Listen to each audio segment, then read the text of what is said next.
Bueno, cordial saludo. Bueno, la realización de este video es con el fin de mostrar los aspectos más relevantes de la fase 3 del curso de microelectrónica primer periodo año 2016. Y también para mostrar qué diseño fue el que se hizo para la implementación de un sistema automático de control de temperatura para un laboratorio. Bueno, los integrantes del grupo son Cindy Juliana Sánchez, David Esteban Zapata y quien les habla, Fran Sánchez.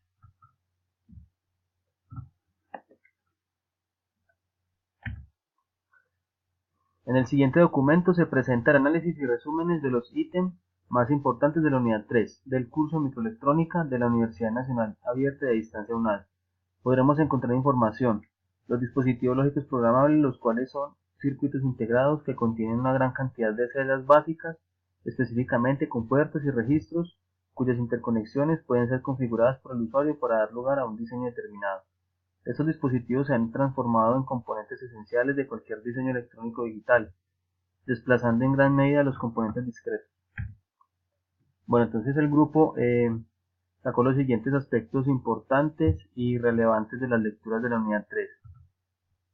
Igualmente los PLDs han permitido reducir el tamaño de algunos controles con el consiguiente descenso de los costes de fabricación y mantenimiento de los sistemas. Al mismo tiempo ofrece mayor velocidad y fiabilidad.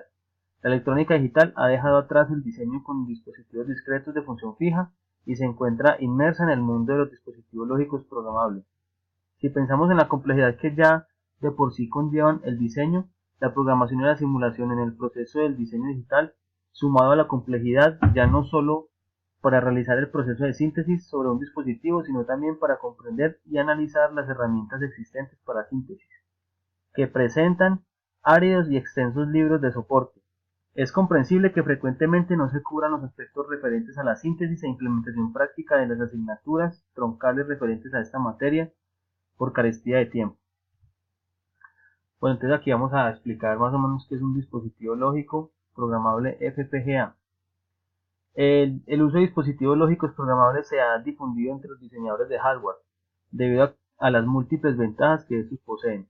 Algunas de ellas son que permiten reemplazar a gran cantidad de componentes discretos, admiten reprogramación y permiten un diseño relativamente simple. Entonces aquí tenemos un esquema de este controlador.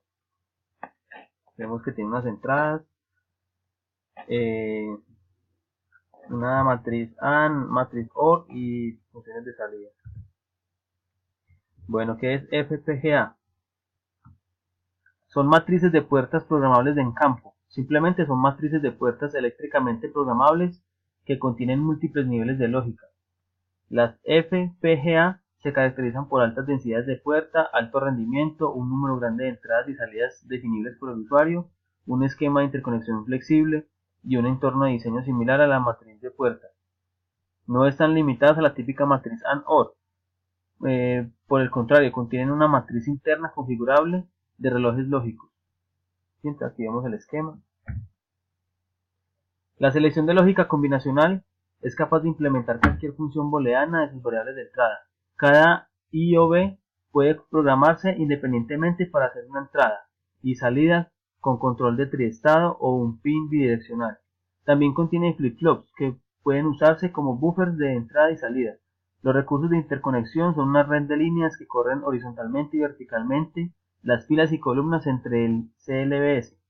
Los interruptores programables conectan las entradas y salidas de IOBS y CLBS a las líneas cercanas. Las líneas largas recorren la anchura o longitud entera del dispositivo, estableciendo intercambios para proporcionar una distribución de señales críticas con la mínima demora o distorsión. Los diseñadores que usan FPGA pueden definir funciones lógicas en un circuito y revisar estas funciones como sea necesario. Así, las FPGAs pueden diseñarse y verificarse en unos días, a diferencia de las varias semanas necesarias para las matrices de puerta programable. Bueno, entonces aquí vemos cuál es la estructura de una FPGA. ¿Sí? Los CLB son bloques lógicos configurables. Son Ladrillos básicos de la FPGA se encuentran distribuidos uniformemente por toda el área de la misma y son idénticos entre sí. Dependiendo del tipo de FPGA, estos bloques lógicos poseen distintos componentes.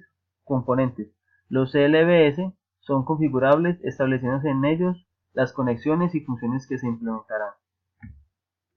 Aquí vemos los bloques de entrada y salida. Y ya vamos a ver otros que son los FPAA, arreglos analógicos programables. Estos circuitos son el equivalente analógico de los circuitos digitales FPGA. Un circuito analógico programable es un circuito que puede ser configurado para implementar una variedad de funciones análogas. El circuito consta de un arreglo de bloques análogos configurables. Entonces sería un CAB. Una red de interconexión programable y un registro para almacenar los bits de la configuración de la FPAA. Aquí vemos cuáles son las compañías que actualmente están fabricando estos arreglos lógicos programables. ¿Sí? Vemos aquí la fabricante Lattice, Cetex y Anadin. Bueno, entonces la guía 3 del curso nos estaba diciendo que debemos crear un circuito, un controlador automático de temperatura, ¿sí? Con esta tabla de salida. ¿Sí? Tenemos dos ventiladores y dos LED, una de temperatura promedio y una de temperatura de advertencia. ¿Sí? Entonces dice, se debe crear un circuito integrado capaz de controlar la temperatura del laboratorio. Para ello se tendrá un sensor de grados de estados en los que se destacan mayormente las temperaturas más alcanzadas. También se contará con dos ventiladores para la ayuda de refrigeración del laboratorio de distintos radios y dos LED de indicación de estado caliente o frío según la temperatura del laboratorio y temperatura de advertencia. Se deben tener en cuenta las siguientes tablas predefinidas. Esta es la tabla de salida y esta es la tabla de entrada, ¿sí? Entonces para 10 grados tenemos estos estados de entrada. Entonces se hizo un diseño dependiendo de estas dos tablas. Se usó el programa Ball, ¿sí? Que permite ingresar el número de entradas y salidas deseadas y el tabulado manual de la tabla de verdad del usuario. Así se tiene la siguiente tabla. Entonces se ingresó esta tabla de verdad basándonos en la tabla de entrada suministrada por la guía. ¿Sí? Bueno, entonces se definieron 4 entradas A, B, C, D y las 4 salidas: ventilador 1, ventilador 2, LED de temperatura de promedio y LED de advertencia. Después de que se generó en el programa de Ball, nos generó los 4 circuitos por cada salida, ¿sí? Se hizo el respectivo circuito ya en el programa dispuesto para el curso DSCH3, obteniendo este circuito. ¿Sí? Se hizo la simulación y para cada temperatura tenemos unos estados de salida, ¿sí? Entonces aquí podemos ver la simulación que se hizo en el aplicativo.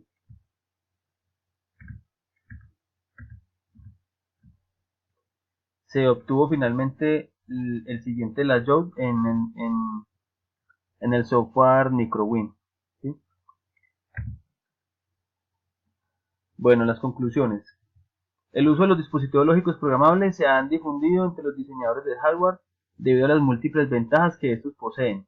Algunas de ellas son que permiten reemplazar a gran cantidad de componentes discretos, admiten reprogramación y permiten un diseño relativamente simple. Bueno, aquí podemos ver la programación de estos dispositivos electrónicos, los cuales manejan en vez de comandos símbolos de contactos abiertos, cerrados y bobinas como salidas, permiten un entorno gráfico muy asequible y fácil de programar, que hace que el usuario final no necesite muchos conocimientos en electrónica para su manejo.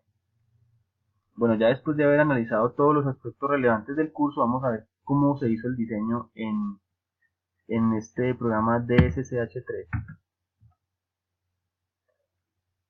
Aquí ya lo tenemos abierto.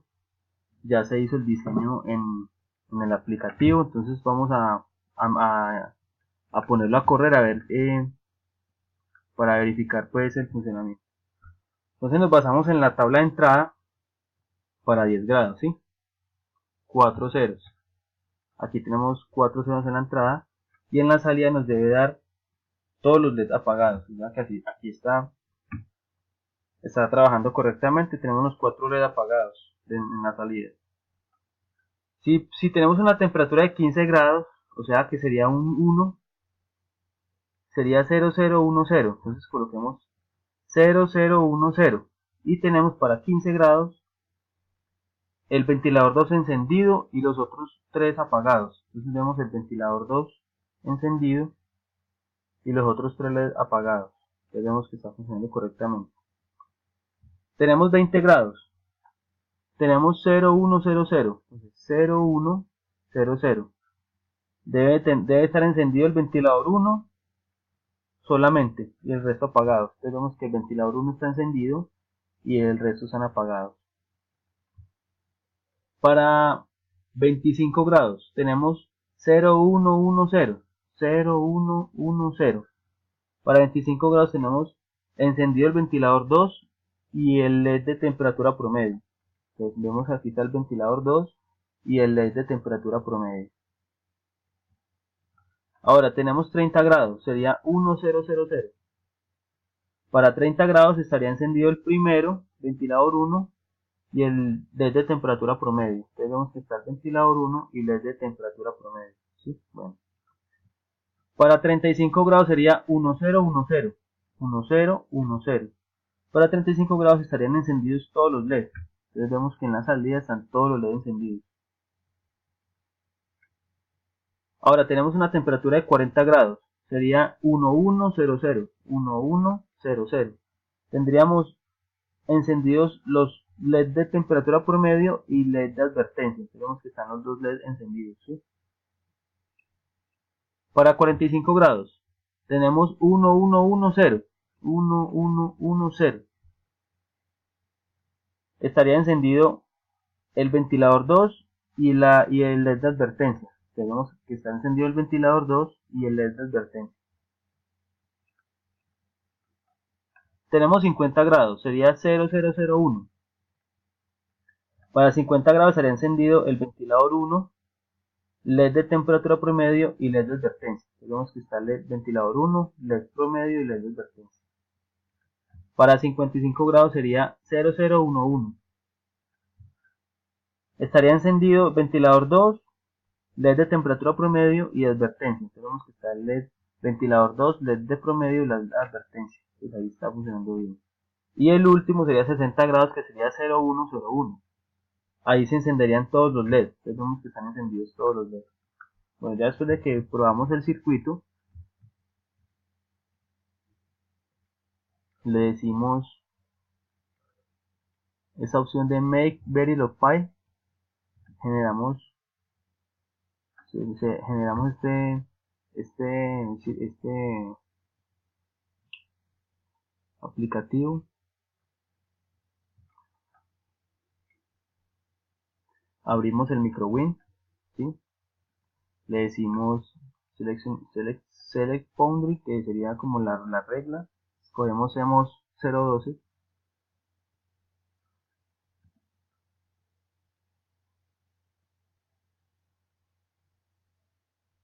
Le decimos que compile, ¿sí? Buscamos el archivo .b, le decimos que compile y aquí tenemos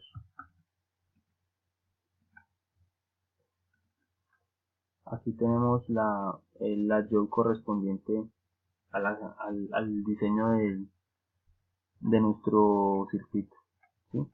Podemos ver aquí la paleta de metales y aquí podemos ver el paso a paso de la construcción de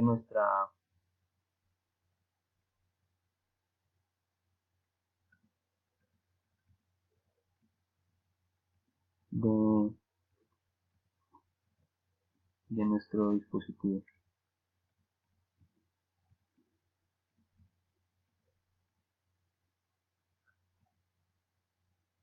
Bueno, compañeros, muchas gracias.